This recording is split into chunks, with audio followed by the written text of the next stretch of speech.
They mocked the poor girl until the truth came out. In the lively streets of Surulere, where old bungalows sit beside renovated duplexes and every corner has a story, there lived a girl named Amara. Surulere was loud. Generators roared. Church speakers competed with mosque halls. Football debates filled the air. And inside one well-painted duplex on a quiet street, Amara lived like a shadow, not because she had no name, but because no one used it with respect. Amara stayed in the small boys' quarters behind her aunt's house. Officially, she was introduced as our niece. Unofficially, she was treated as the girl we're managing. Every morning, before sunrise, she swept the compound. She washed 2 SUVs. She ironed uniforms for her cousins. She packed lunch.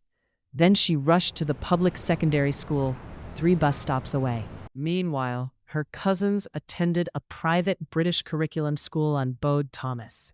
At parties, when guests asked, "Is she your daughter?" her aunt would smile politely. No, just family we're helping." Just. That word stung more than hunger. Public humiliation. Her cousins, Tenny and Dara, loved social media. One afternoon, they recorded Amara scrubbing the kitchen floor. They added music, slow zoom, caption, "When the house help thinks she's part of the family." They posted it. It circulated around their school. Even some Surulere kids from nearby estates saw it. The next day, Amara heard whispers when she passed. "That's the girl." She kept walking, head high. But that night, alone in the boys' quarters, she cried quietly. Not because she was poor, but because something inside her said, "This is not who you are." Amara had memories, faint ones. A large house, her father's laughter, the smell of leather car seats, a gold wristwatch on a strong wrist holding her small hand. Then rain, headlights, screaming, darkness. After that, she was told, "Your parents died. We took you in." She had been 7. Now she was 18. One afternoon, while cleaning the master bedroom, Amara noticed something unusual. A wooden storage box pushed deep under the bed. Not the usual designer boxes. This one looked old, forgotten. Later, that evening, when everyone left for a birthday party at Adeniran Ogunsanya, curiosity overcame fear. She searched, found the key inside her aunt's handbag. Inside the box were legal documents, property files, a hospital discharge form, a birth certificate, and a newspaper article.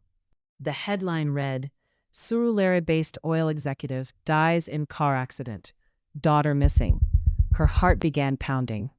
The name in the article, Chief Emeka Okonkwo, the same surname on the birth certificate, her birth certificate, not Durojaye, Okonkwo. Her hands trembled. She wasn't Charity, she was an heir. The article said, the daughter was never found. Estate frozen pending next of kin confirmation. Millions in assets. Properties in Surulere, Lekki, Abuja, shares, accounts, everything held until she turned 18, which she had 3 weeks ago. Her aunt hadn't rescued her. She had repositioned her. The confrontation. That night, Amara didn't cry. She waited in the living room. When her aunt returned, Amara placed the documents on the glass table. Silence filled the room. "You went through my things?" her aunt asked sharply. "Why did you lie to me?" Her aunt sighed. "You were a child. You needed protection." From who? The room felt smaller. The truth slowly surfaced. Her aunt had been appointed temporary guardian until Amara turned 18. But if Amara didn't know her identity, if she believed she was dependent, control would remain. Her aunt begged her, "Let's handle this privately." But Amara had been silenced long enough. On Sunday, during Thanksgiving service at their large Surulere church, Amara walked to the altar. The choir had just finished singing. She requested the microphone. The congregation watched curiously. Her aunt shifted nervously. "My name is Amara Okonkwo," she said clearly. "Not Dorojaye Okonkwo." Murmurs began. "I have been introduced for years as Charity, but I am not Charity. I am the daughter of Chief Emeka Okonkwo." Gasps spread across the church hall. She held up the documents. "I was never lost. I was hidden." Silence fell heavy. Within weeks, lawyers got involved. Documents were verified. Inheritance processes began. The story spread across Surulere.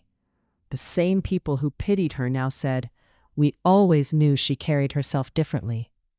Her cousins deleted the old video, but screenshots live forever. The real power. Money came, properties were transferred, but Amara did something unexpected. She didn't throw parties, she didn't post luxury pictures.